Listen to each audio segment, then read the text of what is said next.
Yeah, if there's a particular type of story that you happen to really enjoy and it happens to be something that the market enjoys, then do it. Like if you enjoy writing it and it's something that a lot of people enjoy reading, that's the best of both worlds. I write to market like every so often, right?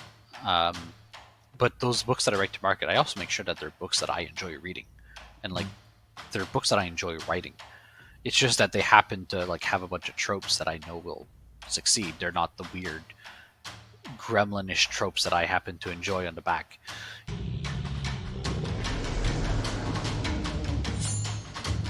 This is the CritRPG Podcast, your one-stop shop for everything litRPG, progression fantasy, and Royalroad. All right. Hi and welcome everyone to the CritRPG Podcast, the only podcast that is insane enough to invite 4 people to a round table. With me today are my good and dear friend, Haylock!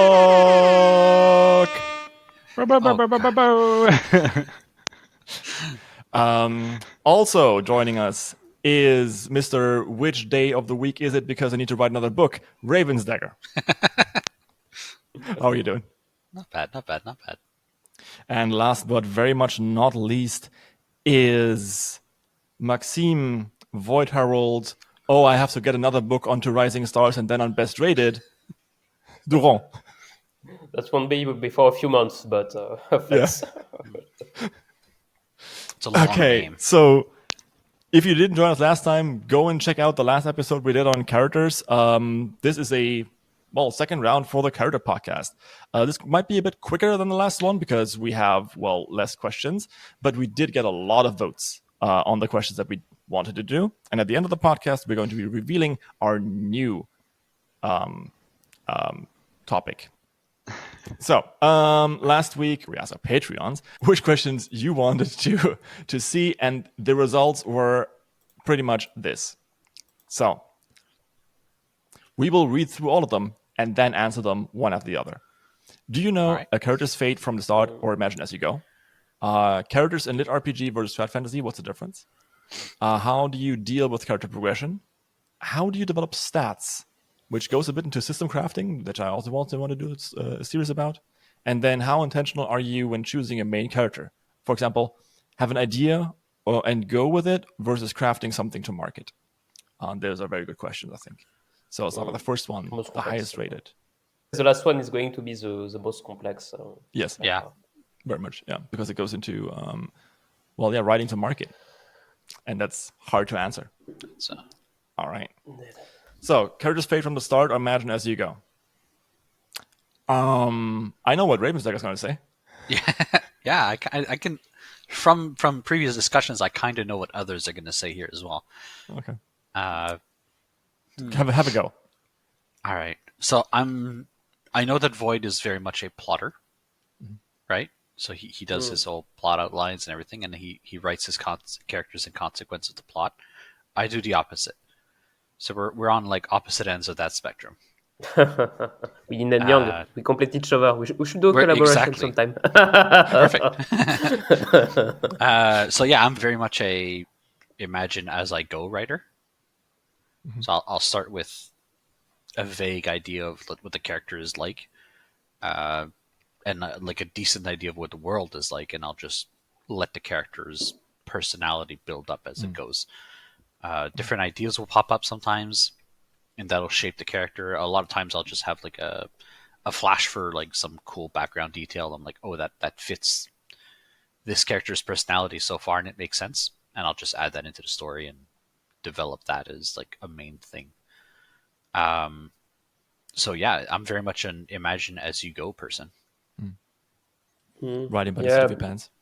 Yeah, but I agree. I'm kind of the opposite when I craft a character. Like, I know the character's fate, or at least how they will either die or complete their character journey in a way, because that's kind of a way for me to know where these characters and where the story is going in terms of direction. Like some details might change, but usually, unless there is like I change my mind because there is some because some character is like super popular or something. This has happened. There were some characters that were that intended to be footnotes that ended up becoming super popular and that ended up liking a lot more than expected. So I gave them more importance than what I had planned. I don't But understand. usually, That's happened to me as well a few times. Yeah. yeah, I thought that like when characters get super popular, it's just that much more fun to kill them. You would sometimes think that. that reminds me of Fujimoto, like the writer of Chainsaw Man. He had the character Paul, and he chose to kill he had two characters to kill, and he chose the most popular one of the two for that because it will hurt readers more. I'll say I'm not say it's fun, but it's definitely a risk. Like in some cases, it has. I've killed some characters that were like super popular, or at least that readers expected to stay to the end. And I think it really stuck in their mind because it was like tragic, like that's like the ones that got away, in a way. That makes them a lot more memorable, I think. That's also a risk, though. Like some people will read a story and yes. they're going to like really be attached to a side character, and they'll read the story just for that side character's content. Yeah. And sometimes the side character's personality makes them like they would not be a good main character. Yeah. They're too weird, or they're too bizarre, or they're too strange. Like you could not have that character be the focal character of a book, but you can have a lot of them being on the side doing their own weird side character stuff. And sometimes if you kill off that character, you'll have a lot of like really upset readers. Especially if considering that last time I think we talked about that we sometimes have our main characters be relatively stable, whereas our side characters then have like the emotional journey, and people get invested into that. Yeah. So I saw that the timing is very important. Like when it's near the end of the story, like some heroes dying or something doesn't really have the same impact that if they're killed in the middle, Yeah. Because once you reach the finish line, you have like, okay, this is a bit like Iron Man dying in Avenger Endgame, He died at the end of a long story arc. So the impact was that, okay, this brings the stakes and an epic closure to the end of the story. But I think that if he had perished like halfway through the Marvel Cinematic Universe, reaction would have been a lot different because his story wouldn't have felt complete, and it would have been like killing for shock value, instead of bringing it to a natural conclusion. That can seem very cheap. Yes, it can be very cheap. It also can be very effective, but you have to kind of weigh whether or not you want to have that impact on your reader. Like, is it going to pay off well enough to be worth the shock? I mean, personally, I think maximizing the amount of emotional damage I can inflict on my readers is the best way possible to think about it, which is why my novels go through the roof. They don't. No, and also that's a joke. Please don't think that's that mean. Please don't read my books. I can. But yeah, Haylock had his mic down for a while. He brought it down. Say something. Ooh. Oh, I just had I put it down so I could unmute it on the fly. I had nothing really to add. I think, nice. Yeah. Well, I'm sort of in between RD and so I'm somewhere in between. I flail around in the middle, not really knowing where I'm going. I think a lot of the time, the main character's fate, know that from the start. That's important to me to understand. It slides around, but it's always going to be sort of the same endpoint. But side characters is just like chaos. Some of them I'll know straight away, like where they're going to be headed. I'll be like, I'll introduce this prince here, and he'll build up to something else. Other times I'll just throw in a throwaway character, and as you guys said, like people's reactions will be like, oh, like that was great, and that sort of like sparks an idea of where I could hit something. It sparks an idea of where you can like take it. I really like that side of creativity. I think that's something that isn't really appreciated by many people. I love Royalroad for stuff like that. Readers like introducing ideas. It almost sort of feels like a collaborative effort sometimes. That's great. I'm not taking on every idea, don't get me wrong, but there's some stuff that sparks creativity, and it's like, oh, that's actually a good idea. Yeah. Yeah. I'm muting. Yeah, for those who don't know, like Haylock has a bit of issue with his microphone. So if you hear any crackling noise in the background, that's him. it's Blame my Haylock. voice. Max can't stand the Australian accent, so What? it's fine. I understand. I'm muting again. Sorry, Max. Sorry. No, it's fine. Like, it's not the Australian one. I think we established it's the Queenslander one. That's also not true, by the way. But yeah. Anyway, so I think we should probably go on to the next question because of time constraints. But in general, I do think it's a good point, and it goes a lot into plotting versus planning, right? Which is another thing I really want to talk about in a different series. I mean, I've gathered a handful of people who plot. So Nico Ligonella, for example, plots a lot. VoidHerald plots. And most other ones are really just pantsers. But I think Ben Carey is also a plotter, but I don't quite know. So we'll see. So next one. This one is also a bit of a firebrand. Characters in litRPG versus in trad fantasy. What's the difference? In my opinion, the problem with stats in terms of litRPGs, that's an issue, is that the stories becomes about the stats. Once you introduce like a system or classes or the equivalent, the story is usually the world, everything in the world which is natural tend to resolve around these stats. So their personality and their choices are heavily influenced by this instead of their own personal decisions or the world around them. Like to give an example, I've done like litRPGs, and currently I am in more traditional fantasy, which is a bit more grounded. And I feel that in the second case, it's a lot easier to develop characters and their progression without having it feeling like video gamey.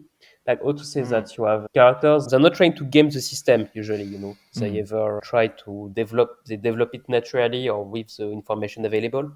But when you introduce litRPG elements, inevitably it's going to be like munchkins, where you are going to try to plan your actual character progression, your classes, your which skill you're going to take to anticipate. It's a really different mindset. That in one case, character in trad fantasies are trying to survive with the tools they have, while characters in litRPG are trying to optimize themselves. That's the main difference. I think that's a good way of putting it. I think from like more my perspective here, I think the focus in LRPGs is the progression, which is like central to a LRPG is the character becoming stronger. And in trad fantasy, that is sometimes the focus, but what can be the focus is a much broader subject. Like you can have trad fantasy that is progression fantasy, where yes, the story is about the character becoming stronger over the course of the story, and that'll seem very close writing wise to a lit RPG, because you're just add stats and you have a lit RPG out of it, right? But I think in like the other end of that spectrum, you can have a character in trad fantasy, which is just a character going through like an emotional journey, a character going through like self-discovery, and you can touch on these things a lot easier without the trappings of lit RPG taking center stage and forcing the story to be about progression. I think maybe I would like to rebound on your point. I think that, as you say, like character in litRPG becoming stronger, power becomes an end in itself. Like you get stronger for the sake of getting stronger. Within trad fantasy, you try to get stronger to use that power to achieve a goal, like defending your village, saving yourself. It's like athletes and powerlifters, You have one that trains to get muscles for the sake of getting muscles, and you have people that hit the gym to impress girls or to win a medal or something. That's really different mindset. Or not suffer debilitating back problems. What? There you go. Actually, I think it really depends on how you categorize the RPG, right? Because for me, anything where the characters are aware that they have a stat system is a lit RPG. And it doesn't necessarily follow that the main character tries to game that system. So think of, for example, about, this is the first example that comes to mind, He Who Fights Monsters, right? The system is ungameable. Same thing, for example, for Reborn as a Demonic Tree. It's literally a gacha system at the beginning, right? The main character cannot game this. And the other characters have their cultivation cores and so on and so forth. And they're not really lit RPG, they're more like progression fantasy-ish anyway. And I think a way to write a good lit RPG that also has good character progression that isn't centered around numbers going up. And I mean, I'll just do this for funsies, which is kind of like a carryover from the old VR MMO days, is if you have a system that is descriptive rather than prescriptive. So a system that, yes, changes reality, but changes reality based on what your main character has experienced. So in Monsters, Shortland talks a lot about how his system is a reflection of the characters that live in that system. So, for example, Jason is like this dimensional warlock ninja, but at the same time, he's also like has this justice element in it. Humphrey Geller is very strong, and so he has a dragon persona, and so on and so forth. And yeah, those abilities all get stronger, but it's more like these characters' personalities manifest themselves in the world, and they have more tools at their disposal to really fulfill their own destiny.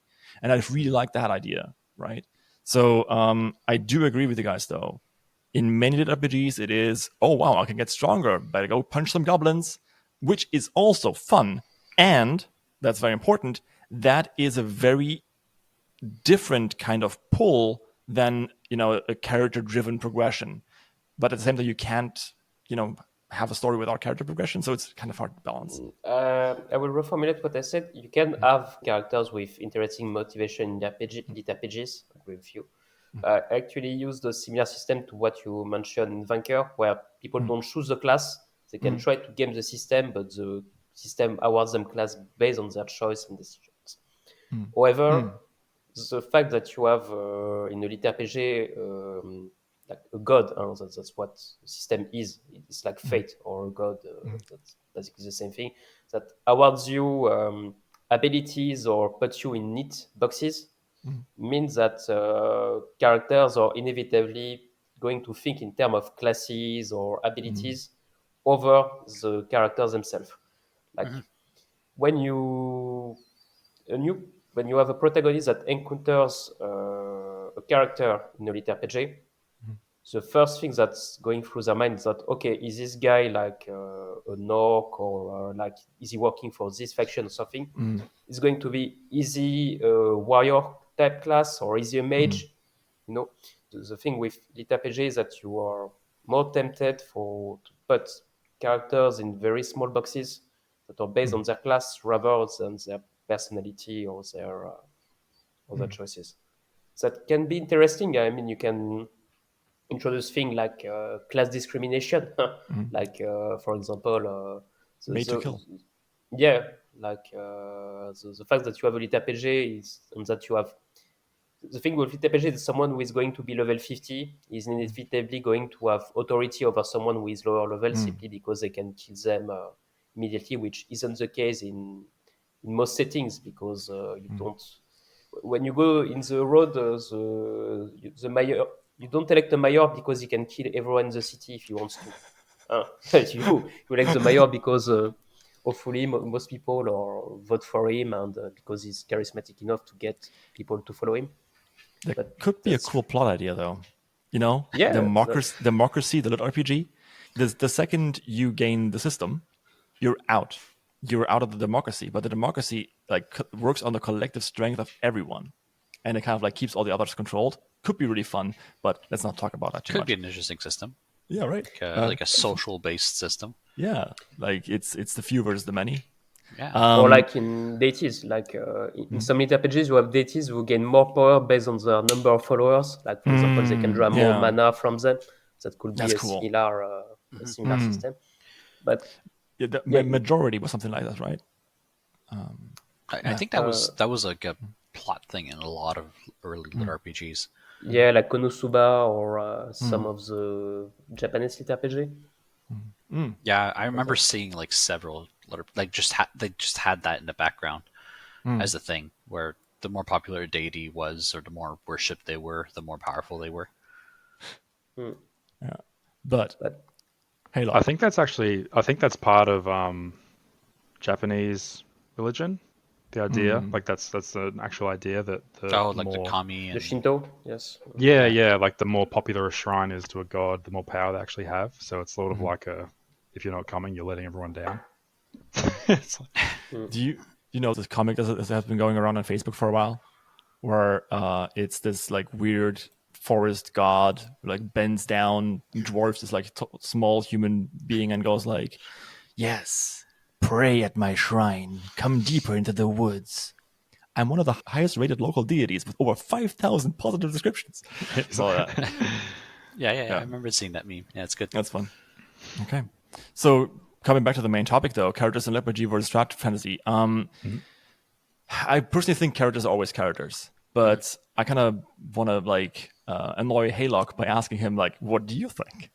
yeah, sorry. I feel like with the broken mic, I feel like I have to like put up my hand, like, hey, I'm so sorry. excuse me, sir, I have an idea. I'm sorry. No, it's all good. It's broken hardware. Yeah, I think it sort of touches on what you guys have mentioned already. To me, traditional fantasy compared to litRPG or progression fantasy, the whole space, is that traditionally published books are generally, they have more of an internal flaw. I think we were discussing this a couple of weeks ago, Max, about that book, Take Off Your Pants. About plotting versus pantsing. It was tangential because the author went, like she said, you're not going to find a single successful series where the character doesn't have a deep-seated internal flaw. We were kind of just like, well, our genre sort of breaks that convention. That's just objectively not true. Which, I mean, from a traditional point of view, maybe she's correct. But you can sort of go like, it's not to say it's a diehard rule. You still have litRPG books where characters are deeply internally flawed. You do run the risk of it becoming of getting dragged through the coals, kind of like how Sherdaloon with He Who Fights with Monsters, like it's objectively like a very successful series, but you still see people complaining on Reddit saying like, Jason is so like, I just can't put up with him. Like, what's wrong with him? Like the author is so politically charged. It's like, but it's not the author, it's the character. It's the character. Honestly, a lot of people read some stuff to complain about it, like it's that's it's very true.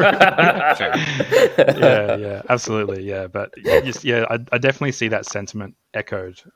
People don't like, or like some readers, a portion of readers don't like when your litRPG character, has some trauma or something that they don't like overcome by just getting stronger.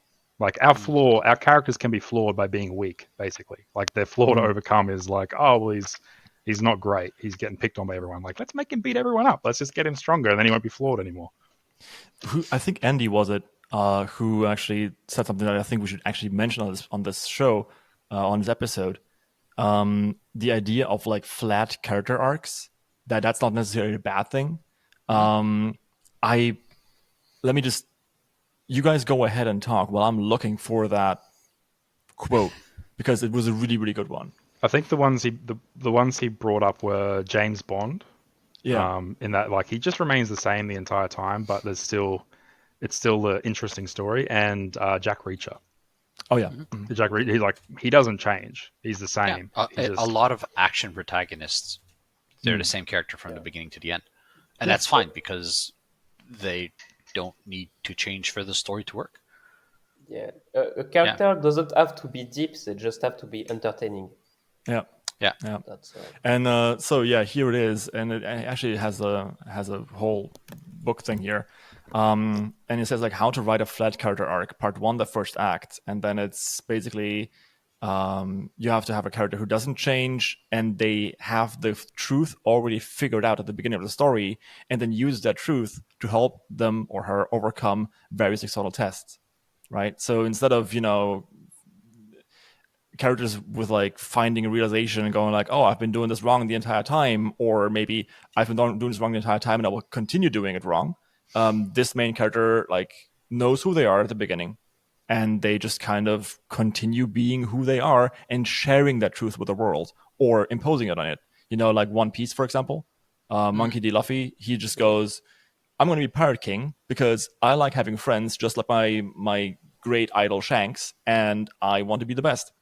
And that's it. That's his truth. Friendship is good, and if you don't like my friends, I'm going to punch you in the face. I'm hyperbolic, of course, but it works. That's actually a fantastic example because Luffy has like a very flat character arc, but a lot of the other characters around him, the side characters, have like really, really beautiful character arcs that are like really fulfilling, and they're like well-written emotional arcs. Yeah, and they work, and they're part of the crew. And then once their arc is complete, they become a flat character once more. Yes, but they stick with like the crew as like part of it. It's a and it functions. It works. At the risk of giving away a big trade secret, I really think that is the way to do it. Whether if you're writing like in litRPG, which I think this kind of like means, right? Writing flat characters, have your character figure out the truth at the beginning. Maybe have a small arc. Right now, like you don't need to spend an entire book like I did, but maybe have like a small arc that's like 10 chapters, maybe 20. Main character finds out, okay, cool, no, I will use this power that I just got from system for good. And then you have your other characters do the little side arcs and do the emotional stuff. Like as we talked about at the beginning, have those very, very good, well-rounded secondary characters that people love so you can kill them to inflict more emotional damage. No. Don't. No. I disagree. Damn it, I got it wrong again. You can have like the main character having a very deep emotional arc that is the core of the story. Like you can have Berserk, like you see Guts struggles with his hatred, with his content, and it becomes a completely different character by the beginning and the end. The same even with large shonen like Naruto.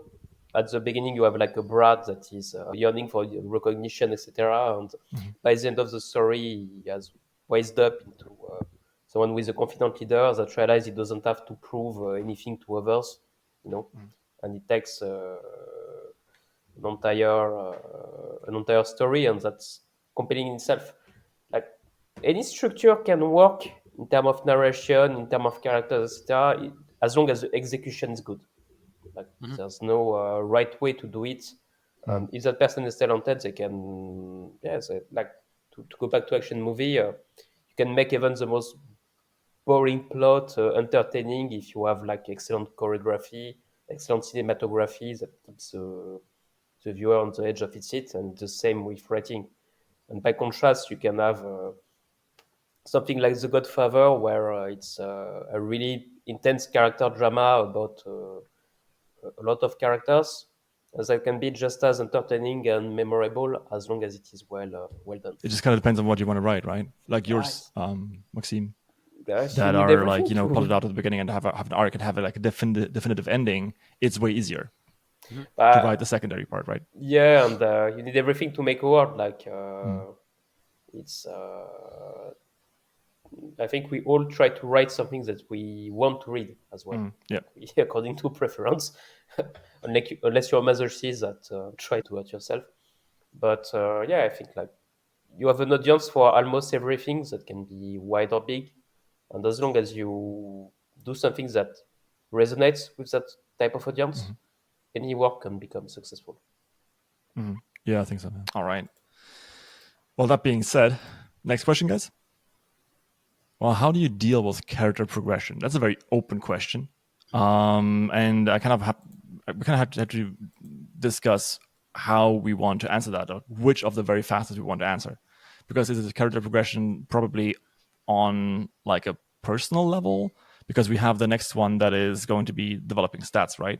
Oh, so we probably don't want to talk about how we deal with like system-based progression, because that's the next question we'll have answered it. So you mean more progression in the sense of like a character's growth over the course of a story? Yeah, and I think it would be interesting to talk about these from both a pantsing and a plotting point. I think besides like the pantsing plotting viewpoint, there's also the character who has, like we mentioned character arcs earlier. Just like that. I have two litRPGs that are like relatively popular-ish, I guess. So in Cinnamon Bun, the character doesn't really progress. Like from the start of the story, Brock, she grows in the system, she gets a bit stronger, but a lot of the progress with that character is her making friends and like her crew growing, visiting new places, seeing new things, learning new things about the world. That's the main core progress. I think One Piece we mentioned earlier is very much like that. Yeah. And it's about onboard a new character, go through that character's arc, and at the end of the character's arc, well, you have a new friend. So you've grown stronger by alliance. And on the flip side of the coin, I have like stories like Stray Cat Strut, where the main character's progress is like very easy to see, where they start off as like weak, injured, poor, in a poor situation, uninformed, unskilled, and generally kind of crap, but they have a lot of attitude and like a lot of gumption. And throughout the story, that attitude, that willingness to do stuff allows them to progress. They improve their situation bit by bit. They grow used to their new reality, and then they push forward to become even stronger, even better. And they have goals that they're aiming to obtain, and they work towards those goals. So that's how they progress. But I think you can't just view character progression through like a single lens of like levels going up. It can be through the lens of like a character maturing, or a character overcoming a fault, or a character literally having a better position in life than they had at the start. Yeah, I think so. Yeah. Very true. I mean, okay. Does anyone disagree with that? No. Then the question, I think then the question really would be, I mean, first of all, what do you want to say, Maxime? And then I think we should maybe talk about how do you make sure that happens in both like pantsing and plotting mode, right? But in terms of character progression, I think the core of character progression is, or lack of progression, is overcoming a core flaw or issue at the center of the character. Like there is, when you design a character, I think you should always start with a basic conflict. It can be like, okay, I want to destroy this guy to avenge my family. Or it can be something more complex, like I want to achieve enlightenment. So it can be anything, or you have an external conflict that is about dealing with the world outside, but there is also an internal conflict, as in how do you approach the problem? Like, okay, I want to take revenge on my family, for example. That's by killing the person who kills them. That's something. But on the other end, you can have an internal issue like, okay, am I ready to do everything for the sake of revenge? Like, am I ready to kill innocents to get what I want? And I think the core of a character progression is examining that conflicts and whether or not the character becomes a better person by overcoming them. But you can have negative character progression, like someone that that accepts that, okay, I am no better than the person who inflicted that pain on me, and so I am going to ready to do everything to achieve that revenge. And in the end, you just repeat the cycle. That can be a good story in itself. But I prefer to have like someone that take a good look at themselves, and by facing the obstacle in their way, whether their moral challenge, physical challenge, the real purpose of like fighting an enemy is to grow from it. Like what doesn't kill you makes you stronger.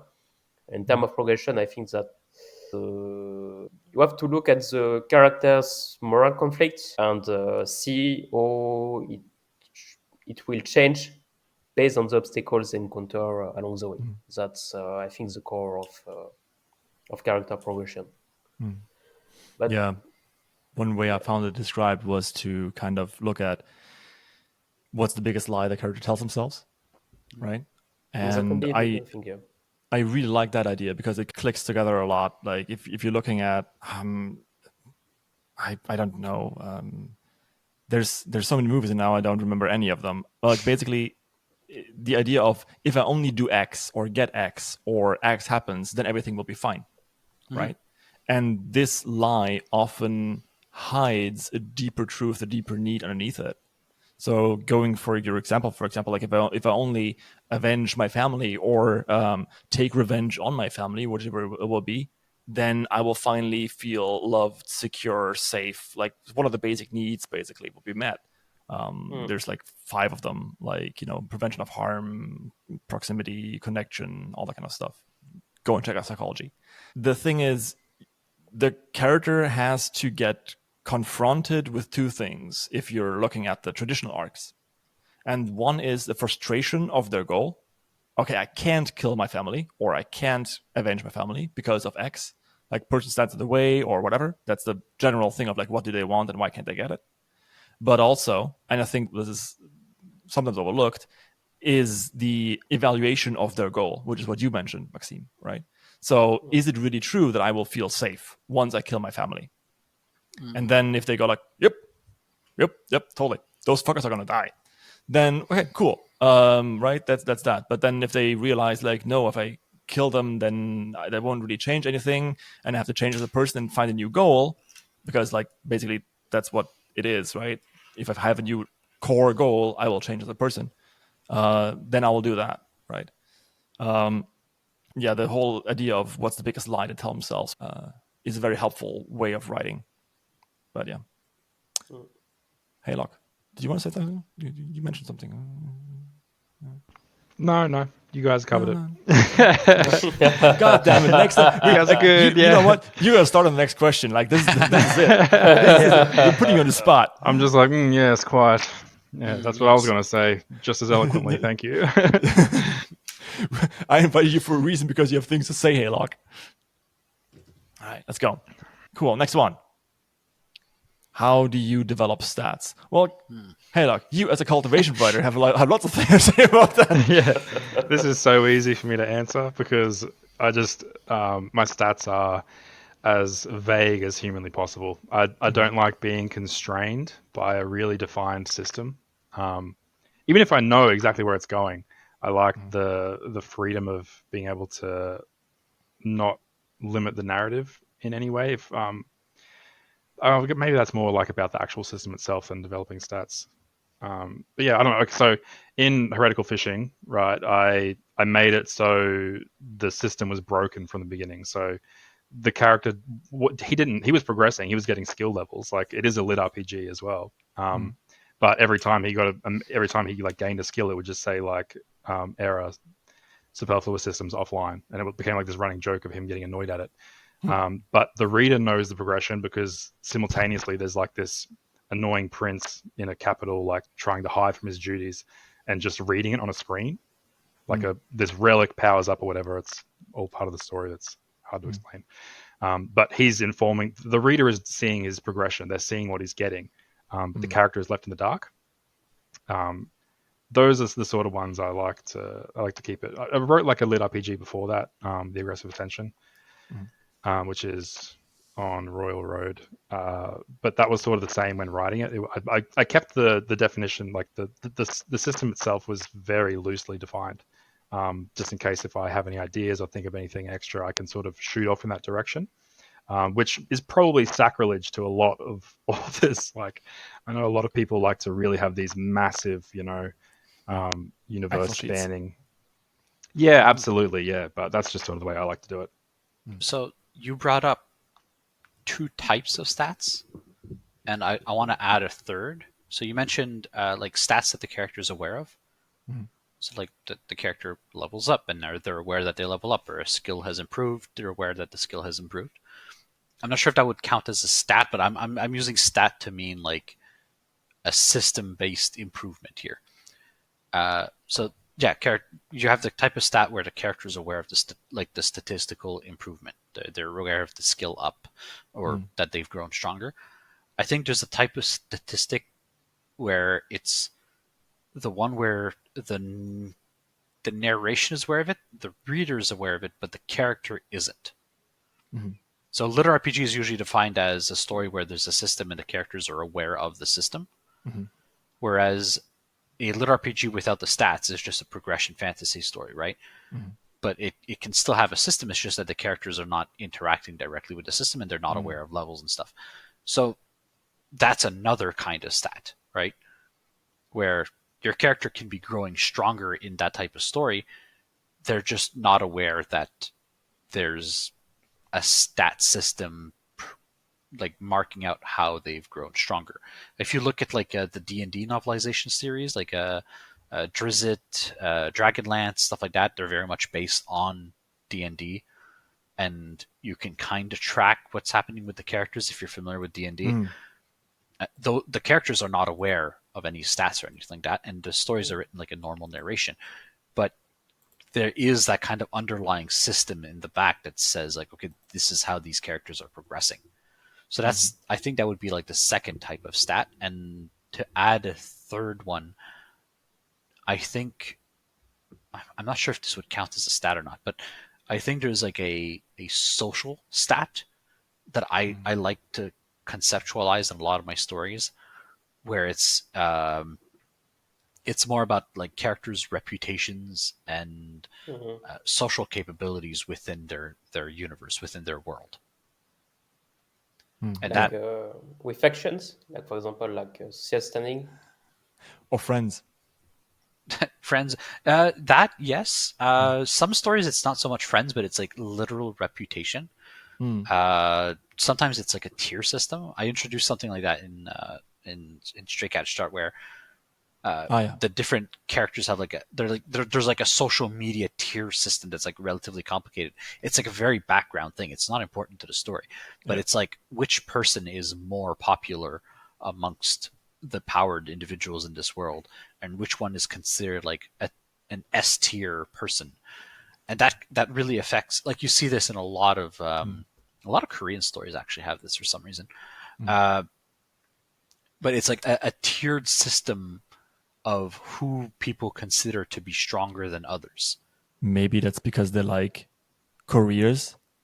Yeah, a lot of hierarchy. I was about to say that. Yeah. Lots Okay, of social stratification.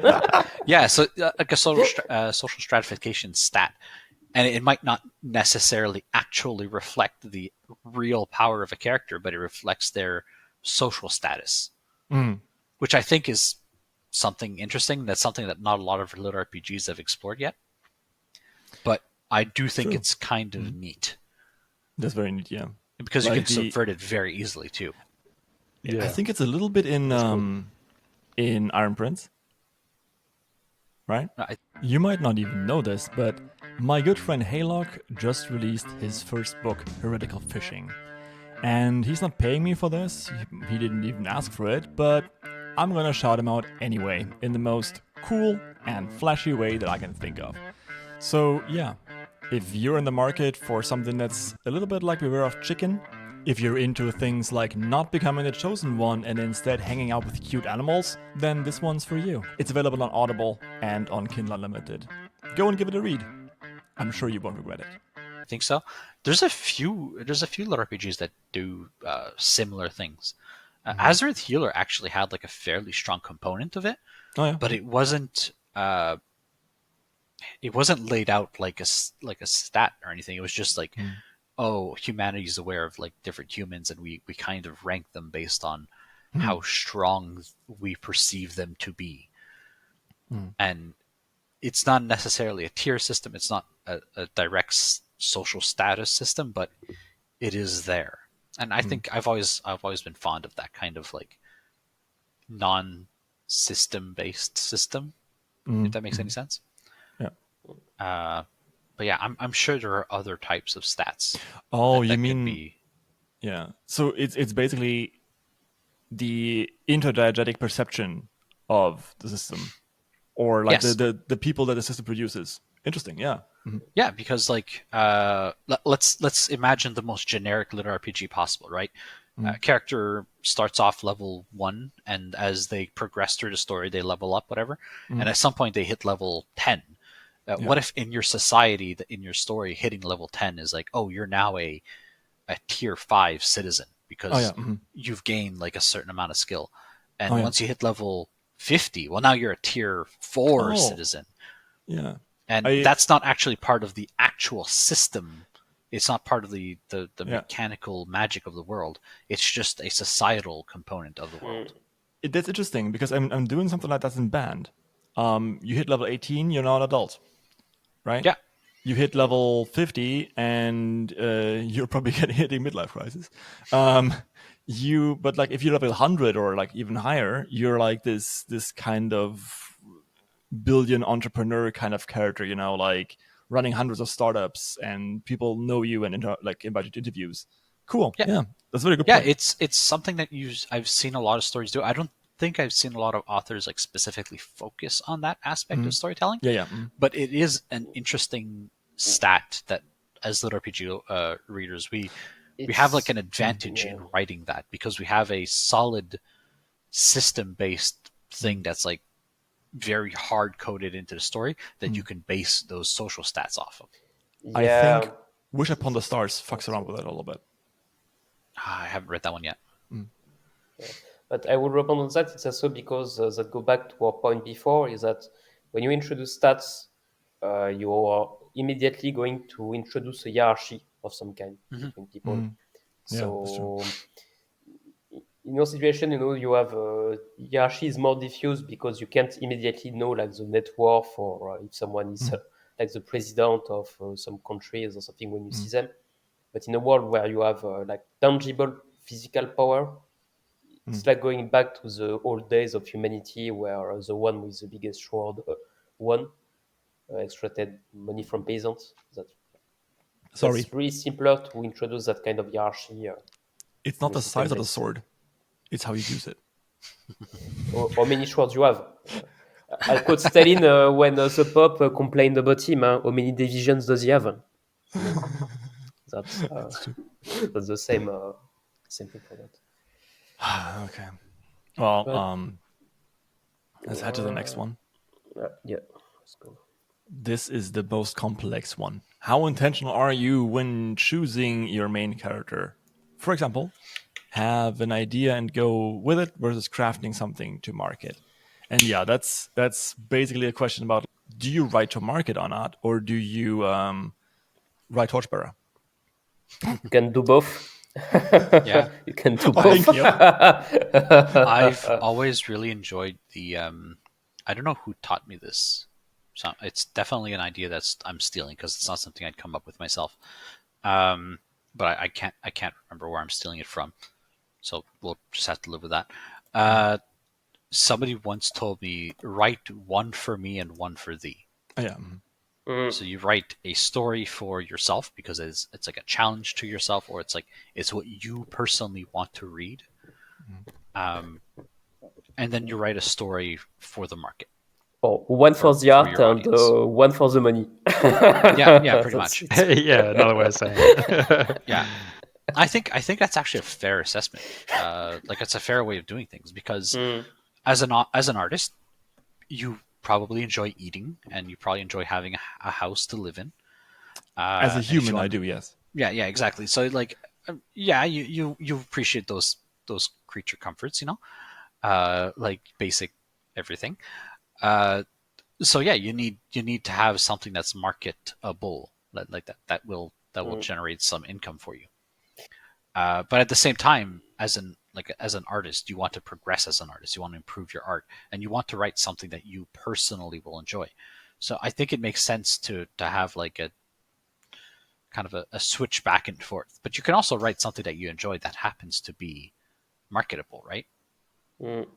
But I would say that at the end of the day, we're all sellers, like we are actually trying to sell, even if we don't exact money from readers. We still, attention is like a currency. So if you want at least success or at least being heard, you have to tune your idea or be selective. Like if you write something about, I don't know, like a concentration camp that tries to get some people to escape, something hyper narrow and super dark, and that's not really mainstream, That's going to be something that's not going to resonate, I think, with a lot of people. Whereas if you write an action story that has simple plots to get into and that is a bit more lighthearted, you're going to reach a lot more people. So you have to find a balance between what you want to tell and how you're going to package it, so to say, to the people who are going to read it. To to answer that, like how intentional you are when choosing your main character, I've actually been tried both a bit. In that sometimes I have like I started with where the main character was the concept, like Vanker the Dragon. The idea was having a dragon as the main character. Yeah, I was going to Choosing the main mention character. Vakar Yeah. because it starts off with that rogue guy whose name I completely forget, and then you meet Vakar. Yeah, but like And, you kind of have two main characters because one of them's your point of view everyman character, and then you have a dragon who's not an everyman character at all. yeah, but like you kind of switch between the two as main characters, kind of. yeah, and because part of the thing is that if one of the issues I had with Anchor was that the character was so alien in terms of thinking that I couldn't keep writing him because I had it's really hard to you have to do a lot of effort, to think about how dragon with an immense ego would react to any situation. So having counter side characters where they could bounce and back forth was something I came up with. But as in this case, the character is a plot. The whole idea of the work revolves around the character. Whereas in other cases, I wanted to write like a system apocalypse with Apocalypse Tamer that was focused on taming monsters, etc. In this case, I had the general idea of the world and plots before the character. And so I took a lot more time crafting the protagonist. I ended up deciding to write like a Nermit, and that would be like the antithesis of system apocalypse people. Like he wasn't interested in going stronger at first. He just wanted to stay in his backyard and just weather the thing in survivalist. But that was the choice I made based on, based on understand the market, but based on the audience. Like it could have been another main protagonist, so to say, in that story. But I settled on this one because I thought it would be more interesting, both as a writer and that it will stand out from other protagonists, to say. Okay. So it depends. That's the answer for the, the question. It depends, yeah. It depends. I mean, yeah, basically, it depends. That's what half of them come down to. I mean, we talked about this too, Haylock, right? On Discord? A lot? Yeah, a lot. Probably because everyone's like, Max, write something to market. Finally, write something to market, Max. I'm like, I did. It's a very good book. I'm like, no, it's not. Like, you're like, no, this draft will be to market. Don't worry. Trust me this time, guys, for sure. Yeah, like, I'll just write it one more time. I promise. Kay's in there pulling his hair out. You're making him go bald. That explains so much. Sorry, what? Okay, no. I used to have a full head of hair until I just kept the Discord. Yeah. You just kept doing rewrites, and everyone just more fell out. I'm sorry, Haylock. Yeah, it's all right. It's fine. But yeah, I think it was Neon Dreams, the author of Second Summonings, who I spoke to, who had like a lot to say about this topic. And I think that episode is going to come out either like in a couple of weeks or before this podcast. But he had this idea of having a flawed main character is fine as long as the flaws work with the litRPG tropes. So, for example, I think in Second Summons, the main character isn't very likable, but the way she solves problems with violence is very litRPG, right? So she is very proactive. She goes out, she kills people, she levels up, and she likes getting more power. But at the same time, she like very much has like a very deeply inset lie that she desperately wants to believe, like having a house and having family and being happy. But she doesn't realize that by becoming basically a mass murderer, that answer or that lie is going to disappear into the afternoon, and she's bouncing on a blade's edge. And it's only a question of when she finds out that she will never be able to reach her goal and what she will do then. Because right now, it's like headed on a trajectory for a disaster. It's actually pretty well done, I think. So, but again, that goes back to what Maxime said. Do you want to write that story? And that's a good question. And I also liked your point about like one for me and one for thee, so one for the money and two for the show. But forgive me for saying this. It's easy when you're writing 7 books at once. Yeah. It's much easier to say that when you have the time and ability to write more than one book at the same time. If you're just doing one book at a time, and it takes you like 6 months to write a book, which is I honestly, that's a fair speed, right? Like outside of like our niche, not outside of our niche, like 1 book a year is like a normal, like pretty standard speed. In our niche, laughing, in our niche, that's like you're kind of slow if you're just doing 1 book a year. Yeah, right? like in our circles, I'm so slow, and in my in-person writing groups, they're like, look at him go. He's just done 2,000 words. Whoa! I'm like, Sean's just done like 11. Prataba rating 50,000. Yeah, Sean is. Whenever he posts on Discord, he's like, "I got a new idea for a book," and one of his publishers, because he has many, even though he started like last year, is like, "Hey, can you please slow down? We don't have the capacity for that many books." So that was actually pretty fucking funny. But I think to answer that question a little bit more for people out there, it really depends on what you want to do, right? So unfortunately, for example, I will have a job again soon. What do I want to do? Do I want to escape the corporate hellhole? I don't know what this job is. I'm being hyperbolic here. I'm very sorry if you listen to this at my new job. Then, yeah, I should probably write to market and should make K novels very happy, because he always pesters me about it and says like, you should write to market. Idiot. Sorry, I will. I'll try. But if you just want to write for relaxation and, publish a novel for like some fun and cake money, then write whatever you like. Mm-hmm. There's no reason to like torture yourself by writing something you don't like, at least a little, or enjoy writing so much that you want to go back to it, that it's a relaxation and a hobby for you, if you don't intend to make a living off of it. Yeah, I think that's the biggest thing, is we're all coming from the point of view of, making a living and doing it full time. Are we? Which you don't. Well, yeah, that's my assumption anyway. But you don't have to. Like, there's no rule saying you have to write with the intention of doing it as a full-time job. It's totally fine to do it. It's a wonderful hobby. You know what I mean? Yeah. Like, pick whatever you want and go for it. I would say the issue with online, when you write a book online, is that you immediately receive feedback from people, and it's easy to compare yourself to others, either because you are more successful or less successful. Like, the problem is that your perception of things is usually going to be warped if you go to RavensDagger, etc. Because, like, for many people, having a book that has like 3,000 followers or something is relatively good, in terms of content. But that's really good. That's really good. Yeah. Good. But if you go and compare yourself to like juggernauts like Beware of Chicken, who have I think he has nearly 30,000 right now, something like that.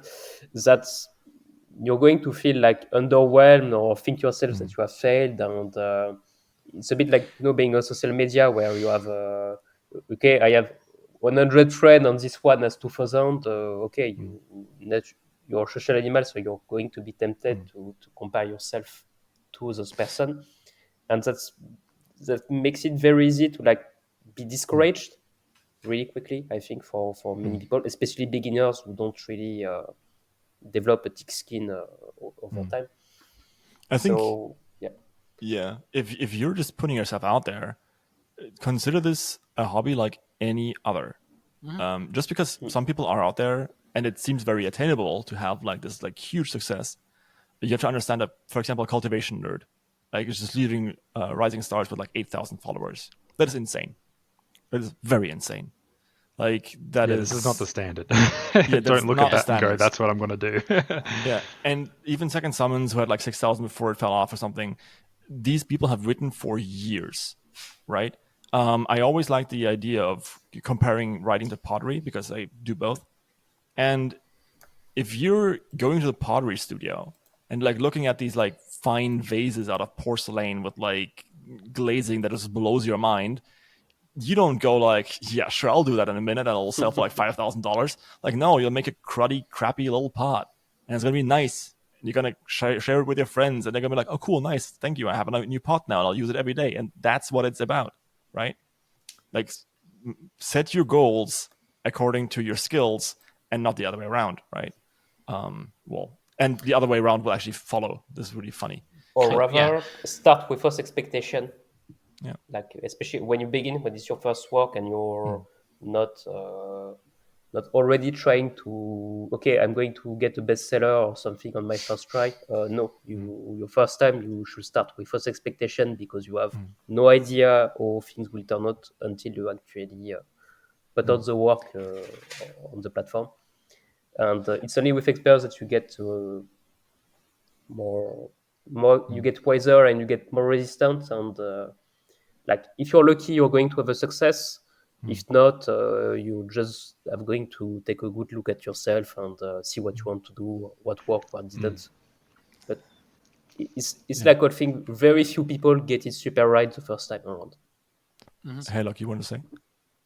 Yeah, I think like I'm always hesitant to say it because I don't want to discourage anyone from writing, but the learning curve is insane. Like, you know, I'm full time now, and like the first book just came out, but as my first book just came out on Amazon, but as we were talking about before the show, like listening to the audio, I'm like, oh my God, my prose sucks. Everything sucks. I'm terrible. I'm never going to be a success. You know what I mean? It's like you're always improving, and there's nothing to say that you can't have that massive hit immediately, but you should by no means expect it, and don't like if you set your standards really high, like you assume you're gonna get something, it's gonna suck when you don't hit it. Which, you know, is obviously right, but it's so easy to fall into this trap and sort of fall into the Dunning-Kruger effect and just assume that the first thing you make is going to be this, you know, amazing piece of art. But you get better, right? Like you release one, if it doesn't hit, you learned. You'll be so much better by the time you write your second one. Second one doesn't hit, you'll be better by the time you write your third. And setting goals is making promises to yourself. I think I've said this like many times before, but I'll say it again.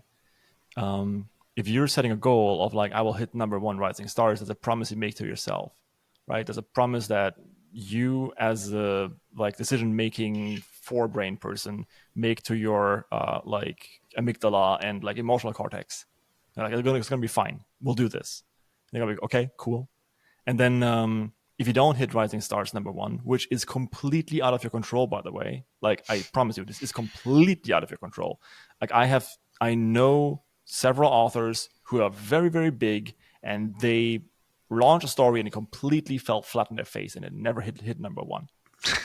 Right? That's happened to me a few times. Yeah. Like you mentioned hitting Rising Star. That was my goal for about a year, like 2022 to 2023. My goal was like, I want to write like a novel and I wanted to hit Rising Stars number 1. It took me 3 novels before it happened. Yeah. Which one and was it? when it happened, there was like no major dopamine hit or anything. It was like, oh. Yeah. Yeah. All right. And the payoff is so low too, right? It's You're like, oh, all right. Yeah. That was cool. I guess there's a few followers more than whatever. And the point is this. You want to set goals, that are not completely under control of other people. Like, I want to get this rating, for example, is a terrible goal. Why would you put your own mental happiness into the hands of people, of like 15-year-old kids? I'm very sorry, 15-year-old kids, if you're listening. This is nothing personal. But of like people with like, you know, having a bad day and a mouse. That's not a very good idea. Instead, you should probably try and stick to goals that you can influence, that you can reach, because then you're going to make yourself happier and you're going to stick around for writing a longer, and then the success will come by itself. It sort of loops back to what Void was saying as well about comparing yourself to others. Like if your goal is to hit X amount of followers or X amount of this, you're setting a numerical value, and you're like comparing yourself. Like you said, you're placing your happiness in like it's an outcome you can't control. If your goal and your outcome that you want to hit is to improve as a writer, like how are you going to fail? You know what I mean? Like it's wonderful to want to succeed. Yes, 100%. I hope you do. But you might just get discouraged and sort of be worse off for it if you have a numerical goal rather than a goal of, you know, making the best story you possibly can at this time. Yeah. So in the idea of having an idea and going with it, but versus crafting, writing something to market to close that entire loop. Yeah, it really depends. Do you want to do this for a living? If you do, then you probably have written enough that you don't ask yourself the question anymore. But otherwise, if you want to do this for a living, then yes, write to market, but you probably will fail a few times before you actually do or hit. And otherwise, just don't write something for yourself and actually be happy with your hobby and don't think about monetizing your free time. So, yeah. The idea of that, I think the RavensDagger said, like, is the best. Write one for yourself and one for other people. And if you can combine the two, like, for example, I really want to write like a real murder hobo story, like shout out to Dakota Crowd, then write a murder hobo story. Yeah, if there's a particular type of story that you happen to really enjoy and it happens to be something that the market enjoys, then do it. Like it's you will, if you enjoy writing it and it's something that a lot of people enjoy reading, that's the best of both worlds. I write to market like every so often, right? But those books that I write to market, I also make sure that they're books that I enjoy reading, and like they're books that I enjoy writing. It's just that they happen to like have a bunch of tropes that I know will succeed. They're not the weird gremlin-ish tropes that I happen to enjoy on the back. You know, it's like, these are popular ideas that I know people enjoy. So I'll try to write something like that. But there are also things that I personally enjoy as well. So I think there's a bit of wiggle room to do both. Yeah, there is. I'll also add that the benefit of the post by post format, and that was what drew me, that the feedback, it can be negative if you go start with high expectation, but on the other hand, you're going to quickly see if what you have is going to please a lot of people or not. So like, if you have a few ideas that you want to write, but you are unsure which one to focus on, you can just pause them and see which one people resonate with, and go all in with the one that is the one with the best reaction. Yes.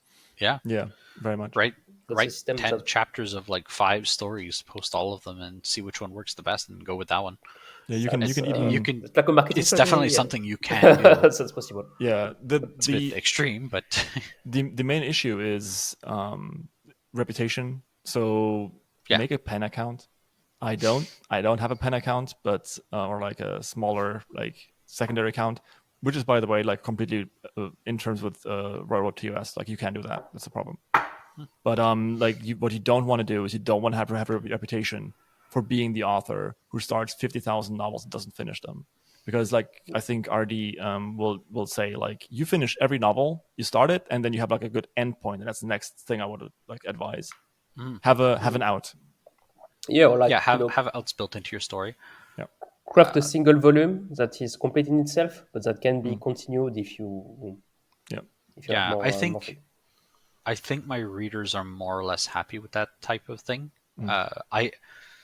Before becoming like original fiction only, I used to write like fan fiction for like 6 or 7 years or so. And with that, there was like no real expectation of an end. So you just keep on writing until you get bored with the idea and you drop it. With original fiction, people kind of expect you to have like an end point. Like it doesn't necessarily need to be the end of the entire story. Yeah. But have a spot where it's like, okay, this arc is done. The story has gone for about 100,000 words, which is like chunky for like a sci-fi story, or like traditional publish, and in our circle maybe less, but it's long enough to be like a book. And this arc has ended. I'm going to end the volume here. And if I'm tired of the story, I'll set it aside for however long. I'll write something else in the meantime and not come back to it later. Those breaks can feel really nice because you return to your own story, you reread your own previous work, you kind of get re-inspired by it, and then you want to write more. It's a mistake I found to write a story and keep pushing yourself when you're no longer feeling it, just because you want like the more follows or whatever. Yeah, and the followers, like the followers will return, and even then, this is not. I'm not trying to like insult anyone or anything, but Royalroad followers don't pay you anything, right? Yeah, it can be a bit like a blow to the ego if you like lose 100 followers or whatever because the story is like going on hiatus, but in the end, they're not paying you, and yeah, your Amazon sales might also suffer a little bit, but if people like a story, they're going to buy a second book. But I will also say that everyone can feel bored or have slumps, even especially in a long-term project. Like when you write a book for months, etc. Maybe you have a rush of excitation, but doing the same thing every day can get on your nerves past the time, and you don't feel it anymore. Sometimes it's just a question of not being afraid to take a pause and recharge your batteries, get new fresh ideas, and then come back to it later. And most of the time, like for example, my readers were completely understanding when I said like, "Hey, look, I'm going to rewrite." They weren't as understanding when I said I want to rewrite again. But yeah, like shout outs to all my commenters on the last update. You're right. I shouldn't have. I'm very sorry. But I'm writing book 2 now. I promise I am. But yeah. Cool. All right. I think, Maxime, you needed to go at some point. But before that, I would like to actually talk about the next topic for the next roundtable, which I'm not quite even sure who I will invite for yet. The next topic is going to be starts. So how to start your story. So now we can all generate questions that will then toss over to the next batch of people. Okay. I'm going to answer this question, how to start your story. Just write it. Just write it. Yeah, good. Just write it. I mean, just get in front of the computer and do it. How to start? Start. Starting is easy, finishing is hard. Duh. Yeah. Oh, that's okay. I think I should specify. This is especially about like writing beginnings of stories. Yes, it's not the mechanical how to buy a keyboard, buy a computer, paper. In that sequence, right? Keyboard first. Yes, in that order. Yes.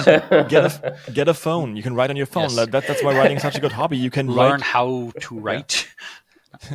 Get born. Yeah, that's a very good one. Be born. Yes. Be born. Yeah. Okay. So how about this? I'm going to flash through the next few minutes, and we're going to like gather some questions. So get ready, dear viewers or listeners. 3, 2, 1, flash. All right. So after a bit of a side and after talking for way too long, we're actually done with this. Yeah, really. Yeah, we talked for so long. Maxime just left. No, he had to go somewhere. He had to do something. But yeah, those are the questions. If you can see them, I'm probably forgot to expand the viewpoint. But those are the questions, and I really hope that you will consider joining my Patreon, because if you're on Patreon, you can vote on these. And I'm going to put them all up there as soon as this episode goes live, and you can vote on which you want to have answered. I'm going to collate them a little bit because some of them are doubled. Yeah. There you go. Thank you so much. Haylock, RavensDagger. Thank you. Yeah, it was good. It was lovely talking to you guys. Yeah. You too, Void, though you're not here. Oh yeah, but I almost forgot. Like, Haylock, this time you come on. You have like a redemptive chance. You can push your own book. Come on, do it. Oh no. My first book, my debut novel, came out on the 12th of March, which it is now past. It's out. It's on Amazon. Heretical Fishing. It is a cozy slice of life / getting dragged into adventure tale about a man who just wants to go fishing instead of becoming the chosen one. Yeah, look, you could have power. I mean, he has power. He could do stuff with that power, or he could just hang out, like make some crab friends, make some sapient animals as pals, have a good time. Yeah, there's otters, there's crabs. There's an otter, there's a crab. It's a fun time. You should check it out. It's read the Audible, amazing. It's read by Heath Miller, who apparently is me. I've found out. Yes, Heath Miller is you. I am Heath Miller. Surprise. Yeah, 24 hours confused. Yeah, 24 hours into release, and I'm embroiled in a conspiracy theory. Wonderful. I'm all for it. Heath Miller woke up at like 6 a.m. or something and did a promo post for Heretical Fishing. And the way he phrased it, if you didn't listen quite right, it sounded like Haylock was his pseudonym and it was his story. Oh, so now that's out there. So yeah. Yeah, I've been having a lot thanks, of fun Heath, with for it being on. Yeah, I really like anytime. what you did with your face. This is really nice. Yeah, AI, it's amazing. Let me tell you. Yeah. All right. So RavensDagger, you got about half an hour to push all of your books. So let's go. Okay. Well, I'm gonna need every second of that.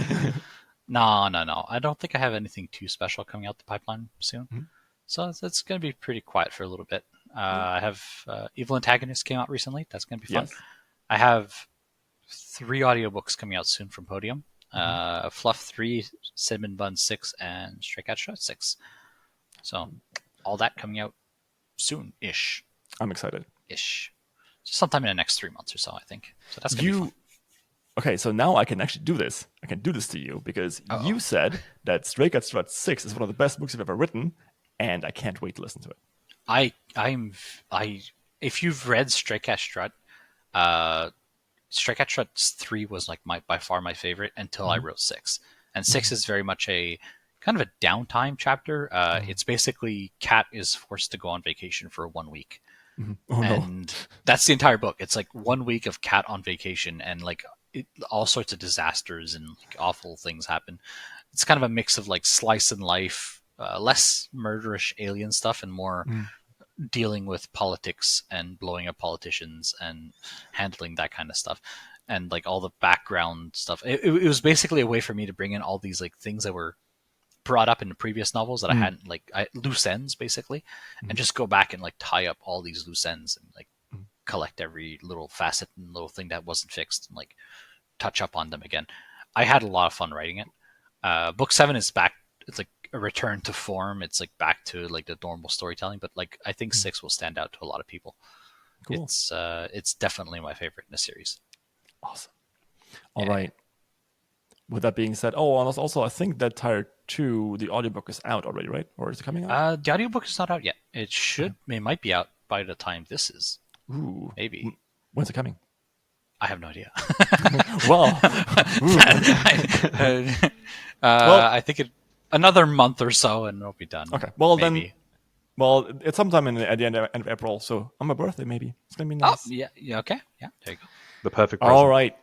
Thank you, everyone, for listening and or watching. Please do like. Please do subscribe. Please consider Patreon, as always. It really helps out a lot and allows me to fuel my video game addiction. It allows me to do more of this because I actually need to work less if I hit a certain threshold. He needs this. Come on. You can. I'm in there. You can abuse me. You can say whatever you want. Yes. I can take it. Standing offer. I've been on Royalroad for a while. I'm pretty good with written abuse. I think I can take it. It should write a song about that. Call it No Self-Esteem. All right. No, joke aside. If you want to join Haylock in my Patreon, and or just poke me and tell me that my book is awful, then yeah, of course. Go ahead. I'm always there and I always listen. You can also find my Discord in the description below. You can join that too if you want to talk to other people about writing and or this podcast and or fangirl or fanboy about any lit RPGs. Okay, cool. That's it. Thank you so much. Thank you. We did it. Woo-hoo. Bye-bye. And I'll see you next time.